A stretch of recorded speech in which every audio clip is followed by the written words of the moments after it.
सर्वप्रथम सर्व शेतकऱ्यांनी 100 मिलीमीटर पाऊस आपले आपले शेतावर या मंडलमध्ये पडण्याशिवाय आपण कृपा करून पेरणी करू नये।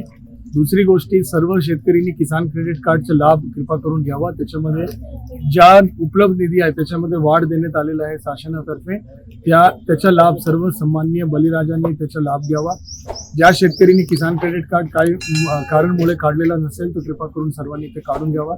तिसरी गोष्टी, पेरणी करताना आपले शेतामध्ये ज्या ठिकाणी पाणी साठा जमा होतो, पाऊस पडल्यानंतर पाणी साठा जमा होतो आणि कधी कधी काही शेतकरी त्यांच्या बांध फोडून बाजूच्या शेतकरीला त्याचं पाणी वाहून देतात आणि त्यामुळे त्या ठिकाणी वादाच्या परिस्थिती निर्माण होतो। असं न करता माझी सर्व शेतकरी बांधवाला माझी कडकडीची विनंती आहे की त्या ठिकाणी जलतारा नावाचे प्रकल्प आपण बांधा। नंबर 4 मुद्दा जो मला शेतकरी बांधवाला विनंती करायची आहे की जेवढी गोष्टी आपल्याला लागत असेल फक्त तेवढी खरेदी करा। जास्त प्रमाणात गरज नसताना म्हणजे कधी कधी पीक घेताना एक गोष्टी आपला अनुभव पण येई असेल की जेवढा गरज आहे तेवढाच आपल्याला देणं पाहिजे। जास्त टाकलं या कमी टाकला, ते खत असेल इतर कुठले कीटकनाशक असेल इतर गोष्टी असेल तर ते पर्यावरणाला आणि आपल्या पिकाला हानिकारक असतो। तर ते जेवढा गरज आहे तेवढाच टाका, ही माझी 4थी सूचना आहे। 5वी सूचना आहे की सर्व शेतकरी बांधवांनी आपले जो आंतरपीक म्हणजे केळीमध्ये आंतरपीक घेता येत नाही, परंतु केळी व्यतिरिक्त जो काही पीक आपण घेत असेल त्याच्यामध्ये कृपा करून सर्व शेतकऱ्यांनी आंतरपीक घेण्याबद्दल आपण सर्व लोकांनी लक्ष द्या। अशी 5 आव्हाने आपल्या जिल्हा अधिकारी कार्यालयाकडून, कृषी विभागाकडून, जिल्हा परिषद कडून करण्यात आलेला आहे।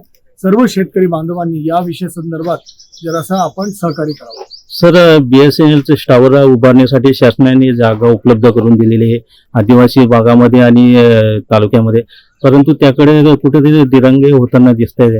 BSNL टावर उभा करण्यासाठी आपल्याकडे फक्त 4 ठिकाणी अडचणी आली होती, त्याच्यामध्ये आपण 3 अडचणी सोडवलेल्या आहे। एक ठिकाणी ज्या ठिकाणी शासन म्हणजे जिल्हाधिकारी कार्यालयाकडून निर्देश पण निर्गमित करण्यात आला, परंतु त्या ठिकाणी परत गावकरींचा वाद आणि विरोध आहे। प्रांत महोदय आणि तहसीलदारांना याबद्दल सूचना देण्यात आलेल्या आहे। हा विरोध सोडून त्या ठिकाणी BSNLचे पण विश्वासात घेऊन की तांत्रिक गोष्टी असतो की कितपर्यंत ते फायबर ऑप्टिक टाकणार, किती क्षेत्र कव्हर होणार, काही तांत्रिक बाबी असतो। तर या BSNL आणि स्थानिकांना एकमताने घेऊन त्या टावर उभा करण्याचे काम आपल्याला करायचं आहे। आज के डेट मध्ये जेवढे गवठाण क्षेत्र आहेत ते आपण पूर्णतः कव्हर केलेलं आहे। काही ठिकाणी आज आपण पाहिलं असेल की काही गवठाण विस्तारीकरणच्या, नवीन गवठाण जाहीर करण्याच्या, महसुली गाव जाहीर करण्याचे 16-17 आदेश आता निर्गमित झाले। त्याचे वाटप पण आदरणीय सन्माननीय आमदार महोदयांच्या हस्ते करण्यात आला। या सगळ्या बाबी आपल्याकडे झालेल्या आहे। या प्रश्न लवकरात लवकर आपण BSNLचे प्रश्न पण सोडवणार आहे। इतर विकास कामामध्ये आलेली अडचणी आपण सोडवलेल्या आहे। आता फक्त BSNL, महापारेषण असं 2-3 गोष्टीबद्दल फक्त अडचण आहे।